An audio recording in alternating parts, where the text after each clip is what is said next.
Cheating wife caught by husband's best friend. It was midnight when the phone vibrated against the wooden nightstand. A single message. From him, not her. You deserve to know. No name, but I knew the number. My best friend's. The man who had stood beside me at my wedding, his hand on my shoulder like a brother. I sat up, pulse steady but hollow. The glow of the screen lit the room in pale blue.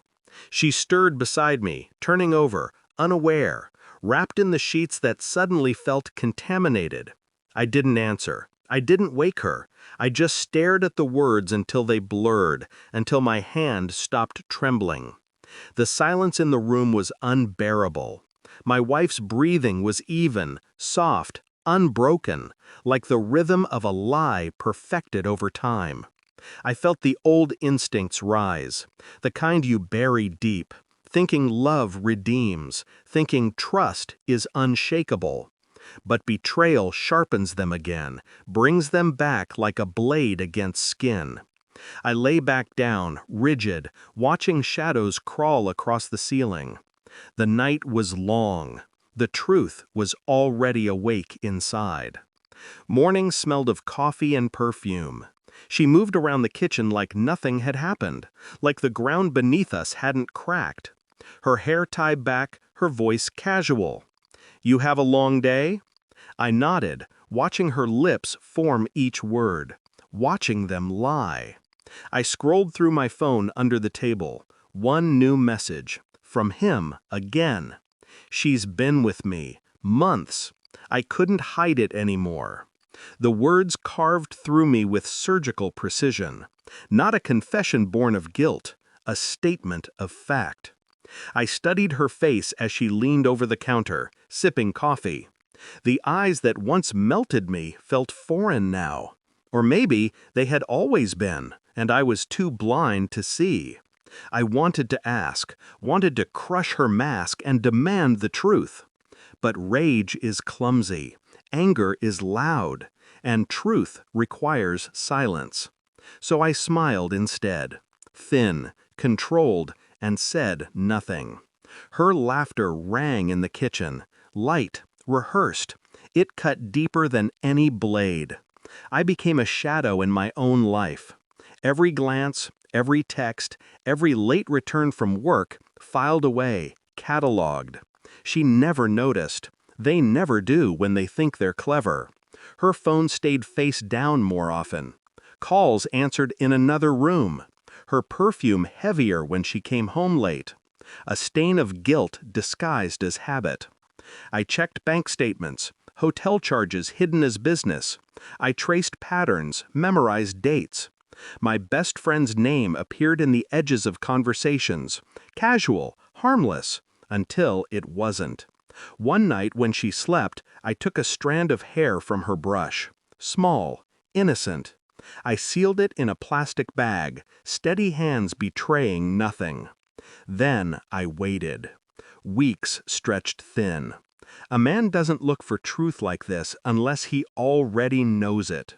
The DNA test returned in a sealed envelope. My stomach never turned. My breath never faltered. I opened it like a surgeon opening flesh. Clinical. Detached. The result was a wound that no stitches could close. Our child. Not mine. The house was silent that night, except for the sound of my own heartbeat echoing like a war drum in an empty battlefield. I set the report on the table the next morning. Crisp, folded, undeniable. She walked in, still in her robe, hair damp from the shower. Smiling, always smiling. I didn't speak, just slid the paper toward her. She frowned, brows knitting as she opened it. Eyes scanned the lines. Stopped. Her face drained of color. The mask cracked. She stammered. I cut her off with a whisper. Calm. Deadly. Her mouth opened, then closed. The silence weighed on her shoulders like chains.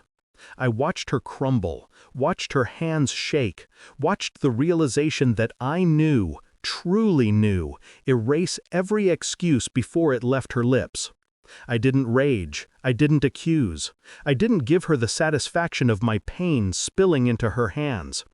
I just sat there, still, silent, letting her drown in the truth. Later that evening I invited him, the best friend, the betrayer. He arrived, nervous. I saw it in his eyes before a word was spoken. I handed him the same report.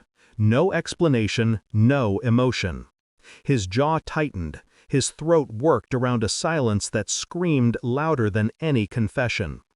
She sat across from us, trembling. Her face pale, her hands clutching the robe as if fabric could shield her from exposure.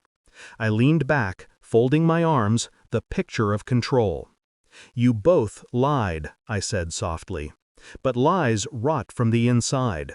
Eventually, the stench reaches the surface." Neither of them answered.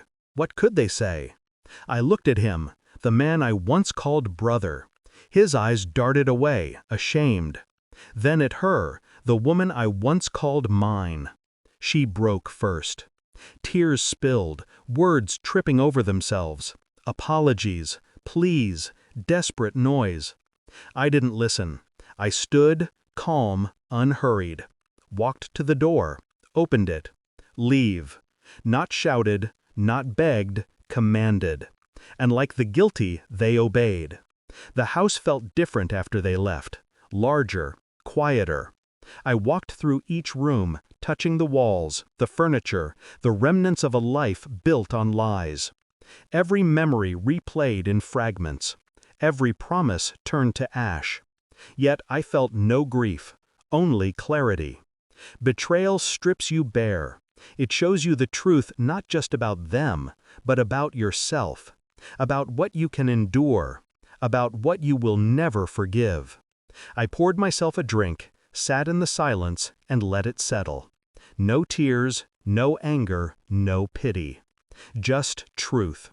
And truth, I realized, is the sharpest revenge. I whispered into the empty room, a final epitaph for a dead marriage. You never broke me. You freed me.